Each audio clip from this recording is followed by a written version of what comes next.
அருட்பெருஞ்சோதி அருட்பெருஞ்சோதி தனிப்பெரும் கருணை அருட்பெருஞ்சோதி எனினான் அறிய வேண்ட இறைவா என் குருவாய் வந்தாய் சென்னையில் சிந்தை வைத்து சீர்த்தவ முறையாய் செய்தே உன்னையே என்னுள் காட்டி உள் நிறைந்து அறிவாய் நின்றான் முன்னை சேர் வினை தூய்மைக்கே முயன்று அறநெறி வாழ்கின்றேன் எல்லா உயிர்களும் இன்பமாக வாழ்க வாழ்க வையகம் வாழ்க வையகம் வாழ்க வளமுடன். அன்பான உறவுகள் அனைவருக்கும் வாழ்த்துக்கள் மற்றும் வணக்கம். இன்றைய சிந்தனை என்னன்னு பார்த்தீங்கன்னா, நம் வேதாத்ரி மகரிஷி ஐயா வாழ்க்கை மலரில் கட்டாயம் கற்க வேண்டிய தொழில்கள் அப்படின்னு தலைப்பு கொடுத்திருக்காரு. அதாவது ஒவ்வொரு தனி மனிதனும் தன்னுடைய வாழ்நாளில் 20 வயதிற்குள்ளாகவே 5 தொழில்களை கற்றுக்கொள்ள வேண்டும் என்கிறார் வேதாத்ரி மகரிஷி ஐயா.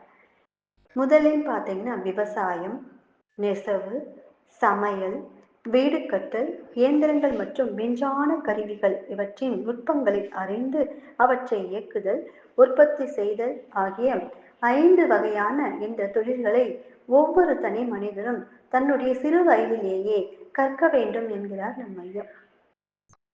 உலக மக்கள் வாழ்க்கை தேவைகளை அறிந்து அவரவர்களுடைய திறமை சக்திகளை பயன்படுத்தி புதிய முறையில் மனித குல வாழ்க்கையை இன்பமயமாக்கவும் தகுந்த முறையில் நாம் தொழிற்கல்வி முறையை வகுக்க வேண்டும் என்கிறார் ஐயா. உலகில் பிறக்கும் ஒவ்வொருவரும் மனித வாழ்விற்கு இன்றியமையாத 5 தொழில்களையும் கற்று தேர்தல் வேண்டும். அதை கட்டாயம் கற்கவும் வேண்டும். அவரவர் சிறப்பு திறமை ஆர்வம் இவைகளுக்கு ஏற்றவாறு தன்னுடைய கலைகளையும் அதற்கு வசதிக்கு ஏற்றவாறு அவர்கள் அதை வளர்த்து கொள்ளவும் வேண்டும் என்கிறார். அதாவது இந்த 5 தொழில்களையும் ஒவ்வொரு குழந்தை, அதாவது 20 வயதுக்குள்ளாகவே இதை கற்று தேர வேண்டும். அது மட்டும் இல்லாமல் அவரவர்களுக்கு என்ன கலையில் ஆர்வம் உள்ளதோ, நாட்டிய கலையா இருக்கலாம், ஏதாவது ஒரு கலை, ஓவியக்கலை, பாடல் கலை, எந்த ஒரு தொழில், எந்த ஒரு கலையில அவங்களுக்கு ஆர்வம் இருக்கோ குழந்தைகளுக்கு, அதை நாம் பெற்றோர்களாகி நாம் அவர்களுக்கு அதற்கு ஊக்கம் அளித்து அவர்களை அதை மேம்படுத்த வேண்டும் என்கிறார் நம்ம ஐயா. நாம என்ன பண்றோம், அந்த வேலைகளை செய்கிறோமான்னு கேட்டீங்கன்னா கண்டிப்பா இல்லை. நமக்கு என்ன பிடிக்கும், நாம என்ன விட்டுட்டு வந்துட்டோம், நம்மளால இன்ஜினியர் ஆக முடியல, நம்மளால டாக்டர் ஆக முடியல அப்படின்னு சொல்லிட்டு குழந்தைகளை அதை புஷ் பண்ணி இதை படிச்சா ஆகணும், இதை படிச்சா உங்களுடைய வாழ்க்கை நல்லா இருக்கும் அப்படின்னு சொல்லி நாம வளர்த்துட்டு வரோம். ஆனா அதெல்லாம் கிடையாது. அவர்களுக்குள்ளான என்ன கலை இருக்கோ அந்த கலையை நாம் அவர்களுக்கு ஊக்கமளித்து அதற்கு என்ன தேவை, அதற்கு என்ன நம்மளால செய்ய முடியுமோ அதை செய்தல் வேண்டும் என்கிறார் நம் வேதாத்ரி மகரிஷி ஐயா. ஒவ்வொரு குழந்தையும் தொழிற்கல்வி கற்கும் காலத்தில் மனோ தத்துவம், சுகாதாரம், பொருளாதாரம், அரசியல், விஞ்ஞானம் என்ற 5 வகையான தத்துவங்களை வயதுக்கு ஏற்றபடி அறிந்து உயர் நோக்க செயல் திறமையுடையவர்களாகவே வேண்டும் என்கிறார் நம் வேதாத்ரி ஐயா.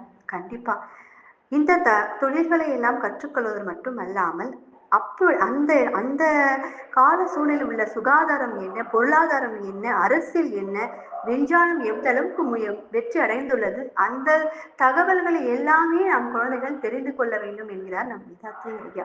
மனித இனத்தின் வாழ்க்கை அறிவும் செயல் திறமையும் தான் செல்வமாகும். அந்த செல்வம் குழந்தைகளிடத்தில் சிறு வயது முதலே வளர வேண்டும் என்கிறார் நம் வேதாத்ரி மகரிஷி ஐயா. அதாவது மனித இனத்திற்கு வாழ்க்கைக்கான செல்வம் என்ன அப்படின்னு பார்த்தீங்கன்னா, நம் பணத்தை நோக்கி நாம் மூடிக்கொண்டே இருக்கிறோம். ஆனா நம்ம ஐயா என்ன சொல்றாரு பாருங்க, வாழ்க்கைக்கான அறிவு, செயலுக்கான திறமை, இது ரெண்டும் தான் செல்வம் சொல்றாரு. அப்போ வாழ்க்கைக்கான அறிவு எங்க கிடைக்கும் நீங்க நினைக்கிறீங்க? வாழ்க்கைக்கான அறிவு என்பது மனவளக்கலை மூலம் மட்டுமே தான் கிடைக்கும். ஸ்கூல்ல சொல்லிக் கொடுக்கறது கல்வி அறிவு இல்லையான்னு நீங்க கேட்கலாம். கண்டிப்பா பள்ளிக்கூடத்துல சொல்லிக் கொடுக்கிற அறிவு நம்மளுடைய வாழ்க்கை முன்னேற்றத்துக்கான கல்வி, ஒரு தொழில் செய்வதற்கான கல்வி. நம் வாழ்க்கைக்கான அறிவு எப்படி கிடைக்கும் அப்படின்னு பார்த்தீங்கன்னா, இந்த மனவளக்கலை பயிற்சியில சேர்ந்து உடலுக்கான பயிற்சி உடற்பயிற்சி, மனதிற்கான பயிற்சி அகத்தவம் பயிற்சி, நாம் தினமும் நம் மனதில் நம் வாழ்க்கையில் நடக்கின்ற அத்தனை பிரச்சனைகளையும் இது சரியா சரியில்லையா என்பதை ஆராய்ச்சி செய்ய அகத்தாய்வு பயிற்சிகள் உயிருக்கு காயகல்ப பயிற்சிகளை செய்து வரும்பொழுது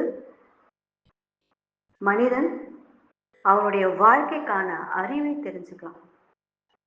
ஒரு செயலுக்கான திறமையும் உணர்ந்துக்கலாம். இதுதாங்க செல்வம். ஒவ்வொரு தாய்மார்களும் தந்தைமார்களும் இதை சிந்தனை செய்த வேண்டும். அருகில் உள்ள ஒவ்வொரு ஊரிலும் நம் வேதாத்ரி மகரிஷி ஐயா அறிவு திருக்கோயில் ஒன்று உருவாக்கி வைத்திருக்கார். நம் ஊருக்கு அருகில் இருக்கும் அறிவு திருக்கோயிலை நாடி குழந்தைகளுக்கு அனைத்து பயிற்சிகளையும் அளிக்க நாம் முன்வர வேண்டும்.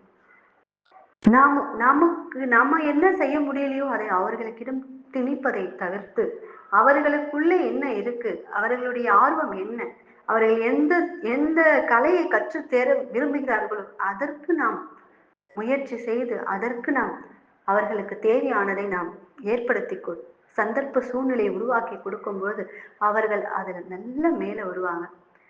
அது மட்டும் இல்லாம இந்த கலை மனவளக்கலையும் குழந்தைகளுக்கு கொடுக்கும்போது மன ஆரோக்கியம், உடல் ஆரோக்கியத்தோடு, தைரியத்தோடு அவங்க திறமையோடு வாழ்க்கை நடத்துவதை நீங்க கண்கூடா பார்க்கலாம். சிந்தனை செய்யுங்கள்மா. வாழ்க வளமுடன்.